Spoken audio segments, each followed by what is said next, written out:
Olá, começamos agora mais um Verdade e Vida, programa da Igreja Presbiteriana do Brasil, preparado com muito carinho para você. E hoje a nossa temática aborda os relacionamentos, o propósito de Deus para o casamento. Daqui a pouquinho você vai poder ouvir a mensagem do reverendo Hernandes Dias Lopes sobre esse assunto. Mas antes, como de costume, eu tenho o privilégio de poder conversar aqui com o pastor Roster sobre essa temática que gera certas discussões, curiosidades e que com certeza poderá trazer alguns conselhos práticos para você nos desafios do dia a dia. Reverendo Roster, seja muito bem-vindo. A gente vai falar agora sobre relacionamentos, sobre família, mais propriamente sobre casamento. Excelente tema para a nossa discussão no Verdade e Vida. Que alegria estarmos juntos mais uma vez, meu querido reverendo Rodrigo, e para tratar um tema extremamente importante. E como sempre na abertura do Verdade e Vida, nós focamos em Jesus. A palavra de Deus lá em Efésios capítulo 5 nos mostra que o casamento é uma figura do relacionamento de Jesus Cristo com a sua igreja. Jesus, como noivo da igreja, renuncia à glória, vem a este mundo e dá a vida por ela para pagar os seus pecados e para purificá-la e reconciliá-la com Deus Pai. E então ele a sustenta, abençoa e caminha com ela na história e a está preparando para um momento glorioso na eternidade. E a igreja, como noiva de Cristo, então se submete ao Senhor, se arrepende de seus pecados, se volta para Ele e o segue todos os dias da sua vida, vivendo para a glória e para a honra do nome do Senhor. Então, o grande paradigma para nós, do nosso casamento, se nós queremos ter um casamento abençoado, é o relacionamento de Cristo com a igreja. Mas para esses dias tão difíceis, é chocante essa mensagem, não é, reverendo? E se a gente não compreender muito bem isso, né, pastor Roça, isso pode trazer alguns ruídos. E hoje nós vivemos em um tempo onde há muitos questionamentos sobre esses princípios bíblicos a respeito do papel do homem e da mulher. Afinal de contas, homens e mulheres, eles são, sim, essencialmente iguais, mas eles são funcionalmente diferentes, eles têm demandas e necessidades diferentes. E quando nós ouvimos esse aspecto, por exemplo, da sujeição em nosso tempo, isso gera na cabeça de alguns uma certa perplexidade. Certa vez, pastor Roster, eu estava ali acompanhando um casal de noivos que estava se preparando para o casamento. Em uma das conversas, a noiva virou para mim e disse: pastor, no dia do nosso casamento, o senhor pode, trazer o sermão sobre qualquer parte das Escrituras, até sobre a besta do Apocalipse, mas não venha falar sobre a mulher se sujeitar ao homem. E eu fiquei até pensando como fazer um casamento ou celebrar um casamento e usar como temática a besta do Apocalipse, mas isso não vem ao caso hoje. Mas é a dificuldade que as pessoas têm de perceber o que de fato a Bíblia está dizendo e o papel que nós temos, enquanto marido, esposa, enquanto homem e mulher, a necessidade que nós temos em relação a como viver isso da melhor forma no casamento. E se nós de fato observássemos isso, com certeza os casamentos talvez seriam tanto quanto diferentes e muitos dos problemas talvez eles não existissem, não é verdade, pastor Rosa? É verdade, meu amigo reverendo Rodrigo. Eu fui pastor em Santiago do ano 2000, Santiago do Chile, até o do ano 2007. E uma vez nós estávamos dando uma palestra para casais, explicando qual é o papel bíblico do homem e o papel da mulher. E a palavra submissão, que assusta tanto nos dias de hoje, se nós olharmos na raiz da palavra, na sua etimologia, nós vamos ver que está sob a missão de alguém. Então Deus confia ao marido a liderança da sua casa. Isso significa que ele é responsável pela liderança e pelo pastoreio espiritual da sua família.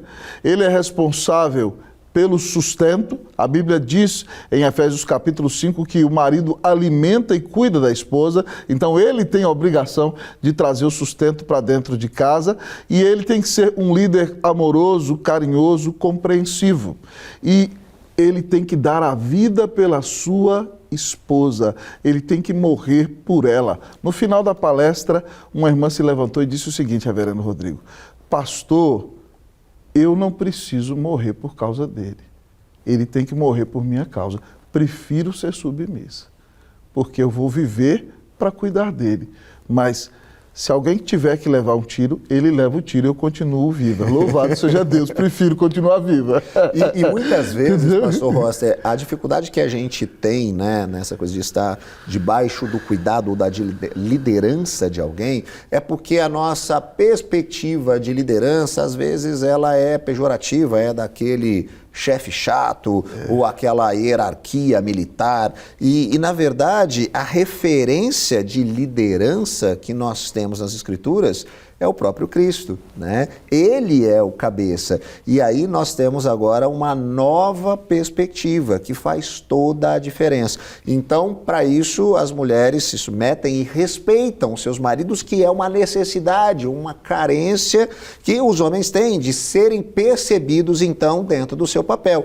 Em contrapartida, a grande responsabilidade dos homens, e que é repetida diversas vezes, é de amar e amar e amar as suas esposas da mesma maneira como Cristo amou a sua igreja, ou seja, dando a sua vida por ela. E esse é o desafio que o homem tem. Afinal de contas, a mulher, para se sentir amada, às vezes isso vai fazer com que esse esposo tenha que ter uma série de desempenho, de papéis, para que ela possa perceber, né? A gente pode voltar, por exemplo, à memória, àquele livro que fala sobre as formas, as linguagens do amor e como pessoas diferentes se sentem amadas de maneiras diferentes. Então esse é o grande desafio que o marido tem, de perceber como a sua mulher de fato se percebe amada e caminhar na direção de demonstrar esse amor por ela. Mas aí, pastor Rosser, eu acho que pensando enquanto marido e esposa, o grande desafio que nós temos ao olhar para nós mesmos é então a nossa mudança de comportamento, como nós devemos viver diante do nosso cônjuge. Para isso, para que a gente possa experimentar o que de fato Deus preparou para nós, maridos, por favor, ajudem suas esposas, sejam respeitáveis. Esposas, por favor, ajudem seus maridos, sejam amáveis.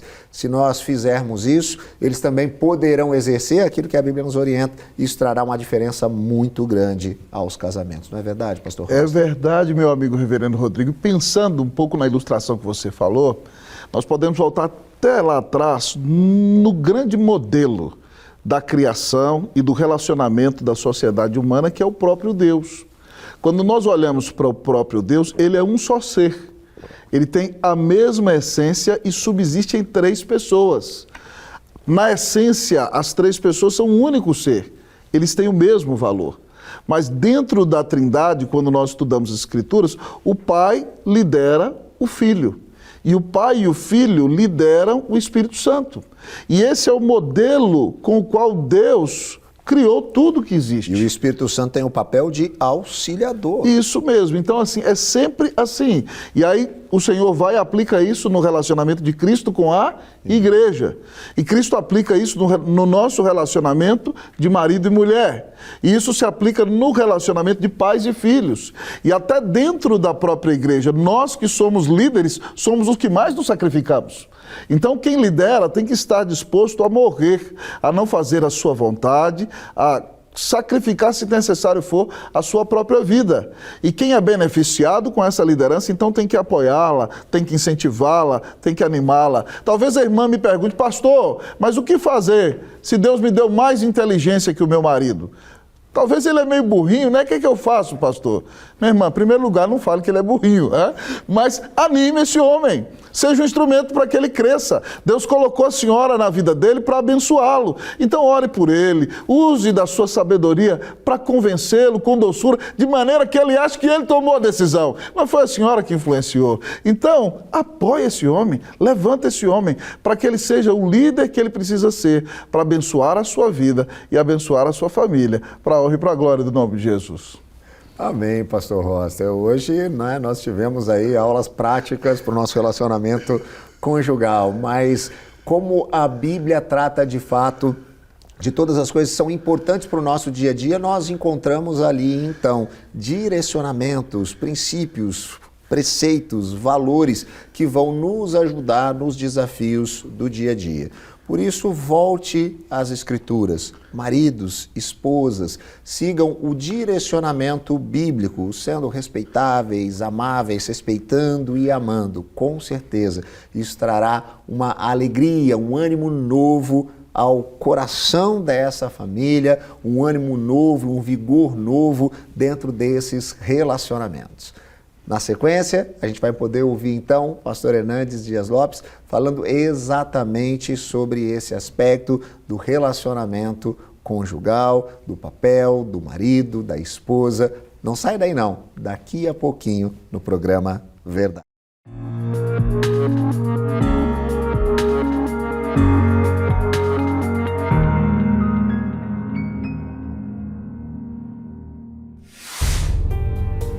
Ansiedade é preocupação exagerada, pressa, angústia, medo.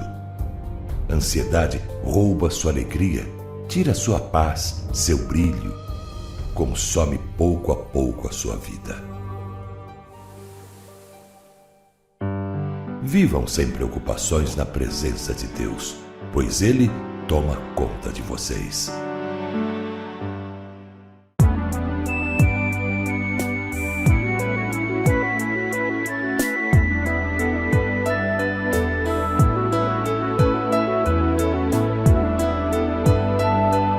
Jesus, a fonte das águas vivas. Aquele que tem sede, venha, e quem quiser, receba de graça a água da vida.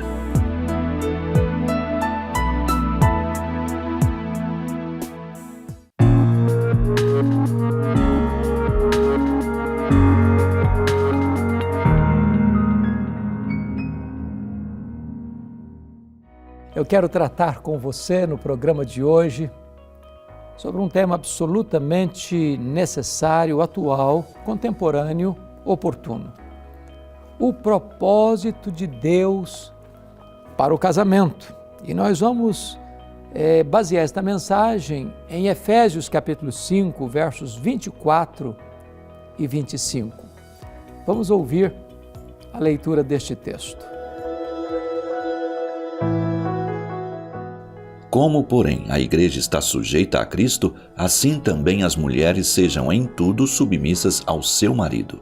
Maridos, amai vossa mulher, como também Cristo amou a igreja e a si mesmo se entregou por ela.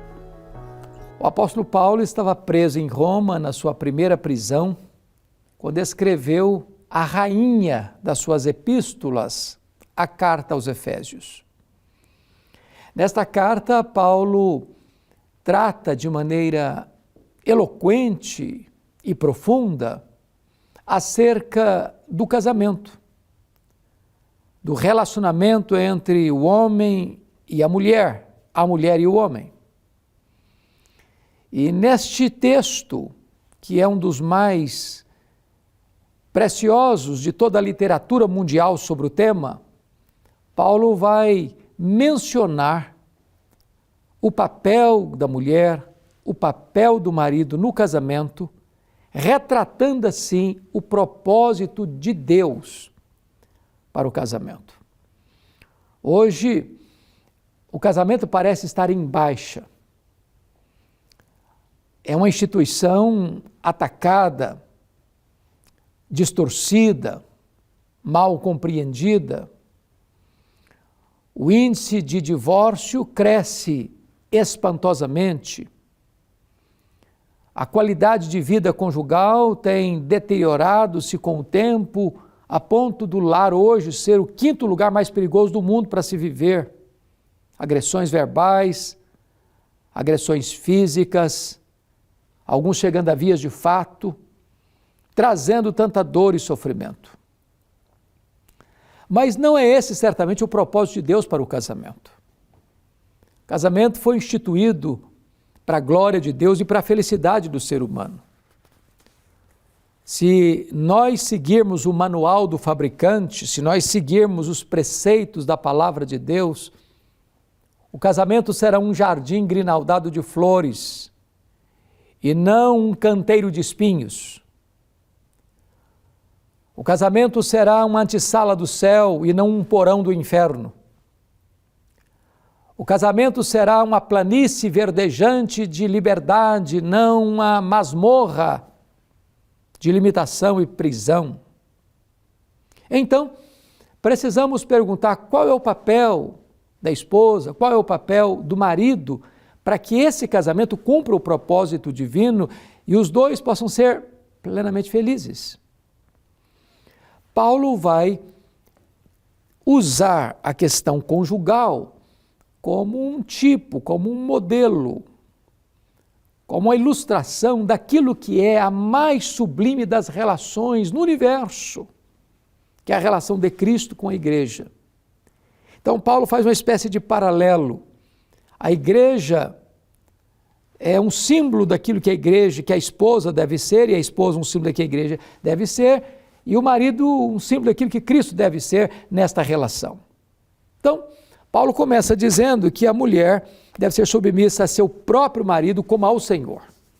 Eu estou convencido de que esta palavra submissão, ela para muitos cheira neftalina, a outros dá urticária, outros se arrepiam, rebeladas contra a possibilidade de existir essa palavra no contexto conjugal. Mas vamos entender que submissão aqui precisa ser entendida à luz das Escrituras. Por exemplo, Paulo não está ensinando aqui submissão de gênero. Ele não está dizendo que o sexo feminino precisa sujeitar-se ao sexo masculino. Absolutamente não. Paulo não está ensinando que a mulher deve ser sujeita a qualquer homem, não. Ao seu próprio marido. Não é uma questão de gênero. Por uma questão de funcionalidade.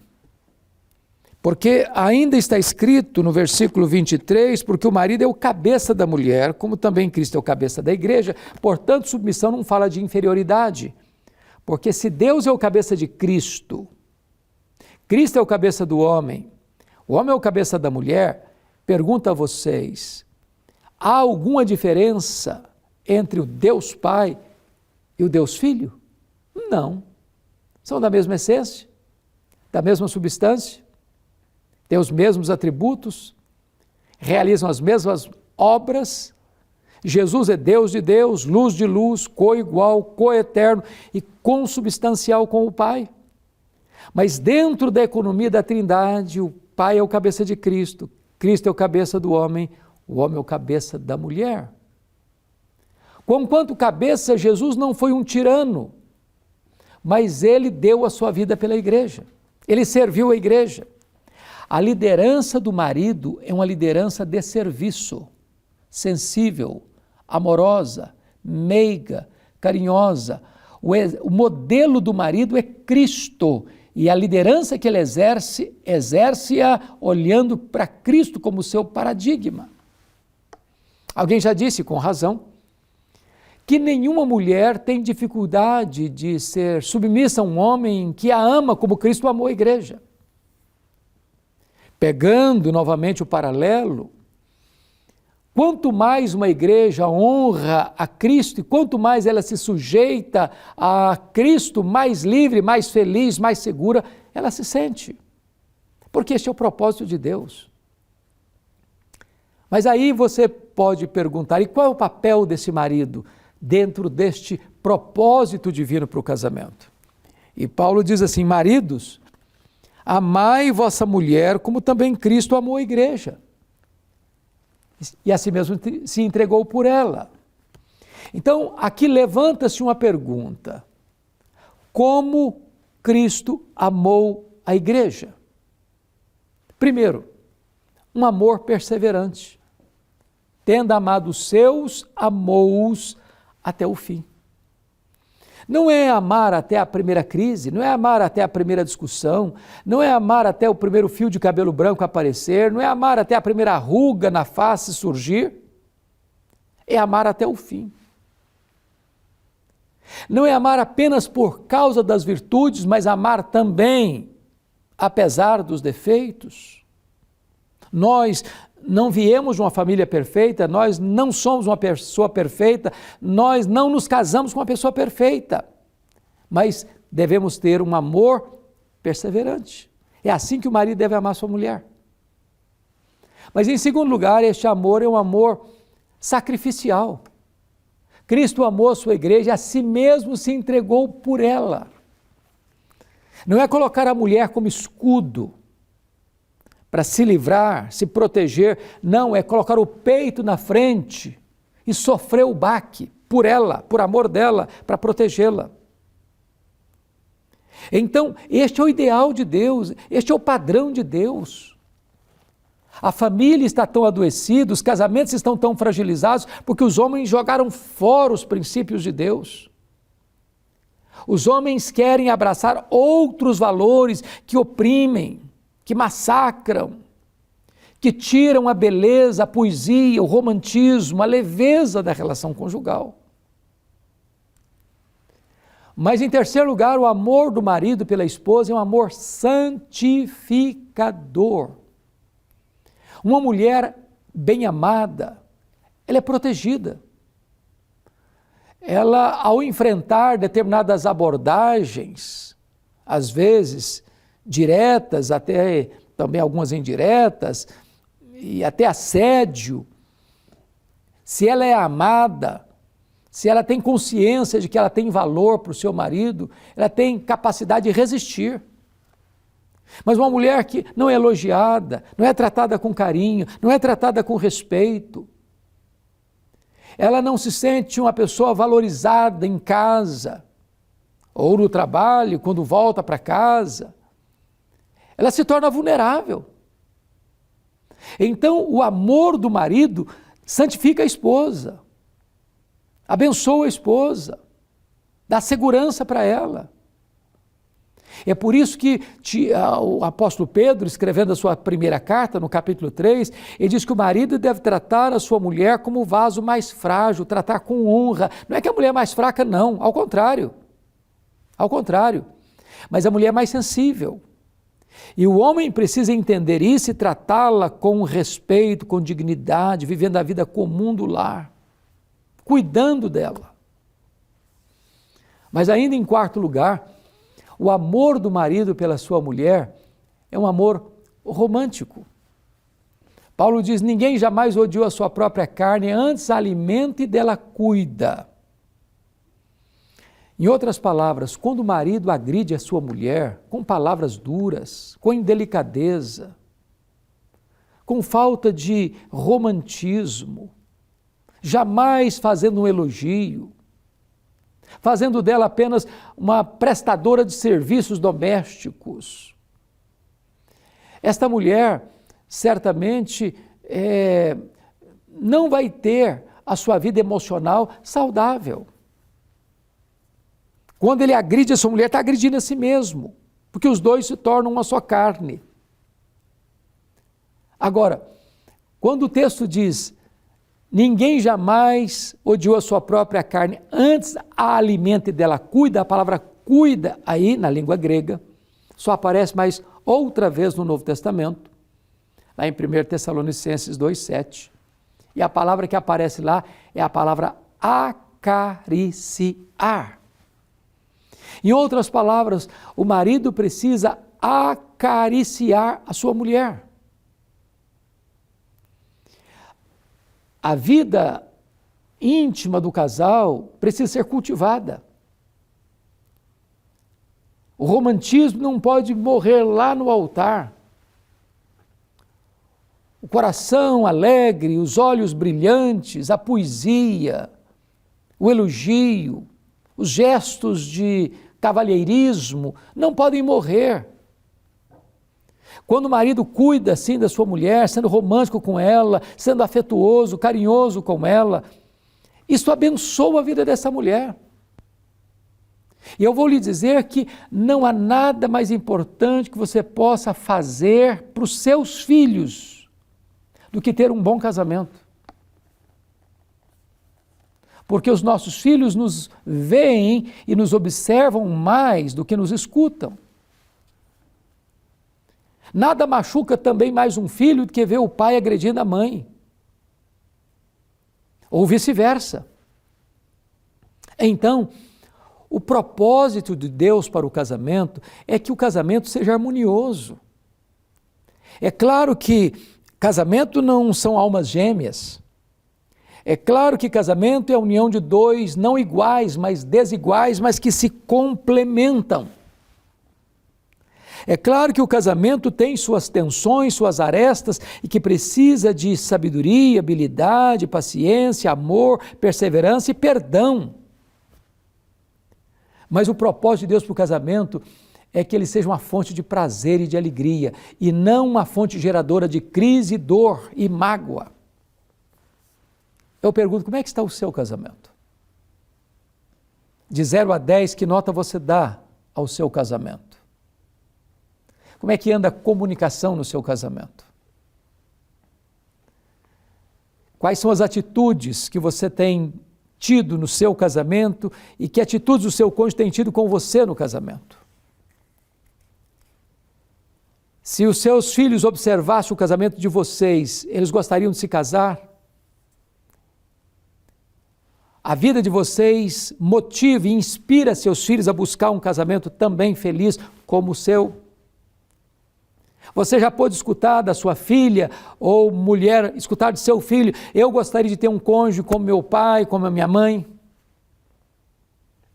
É hora de nós restaurarmos esta relação, encontrarmos poesia, voltar ao primeiro amor, voltar a ter brilho nos olhos, voltar a cantar juntos, a sorrir juntos, se preciso chorar juntos, andar juntos, caminhar juntos, viajar juntos, celebrar a vida juntos. Este é o propósito de Deus para o casamento. Talvez você já está pensando em desistir, quem sabe você diz, não, eu já estou com o divórcio já costurado, é só assinar.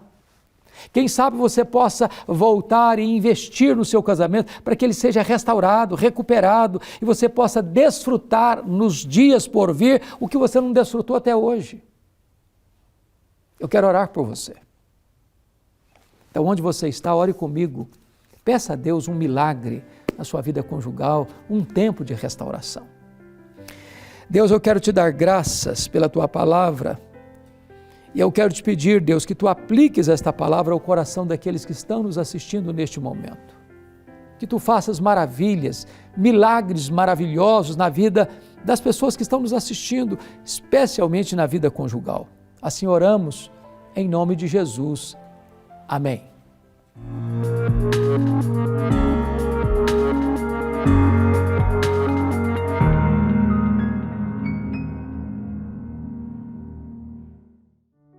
Olá, chegamos ao fim de mais um Verdade e Vida. Hoje a nossa temática é o propósito de Deus para o casamento. Espero que você tenha sido tremendamente abençoado, abençoada por essa mensagem, pela conversa que nós tivemos aqui, que de fato você possa ter tido as suas dúvidas esclarecidas para que você possa experimentar no ambiente do seu casamento, da sua família, aquilo que Deus de fato preparou para você. Eu queria aproveitar também esse tempo final para agradecer todos aqueles que têm sido os nossos parceiros em missão, que têm nos ajudado para que esse programa vá ao ar todas as semanas, assim abençoando a vida daqueles que têm podido conhecer mais a respeito de Cristo, abençoar famílias, trazer uma nova perspectiva a respeito de tudo que acontece agora por meio do Evangelho. E se você quer conhecer um pouquinho mais da Igreja Presbiteriana do Brasil, um pouquinho mais sobre o nosso programa, como você também pode participar e ajudar, entre em contato conosco por meio do nosso WhatsApp, o código de área é o 11 947 18 94 50. E sabe o que vai acontecer? Você vai receber aí na sua casa esse presente.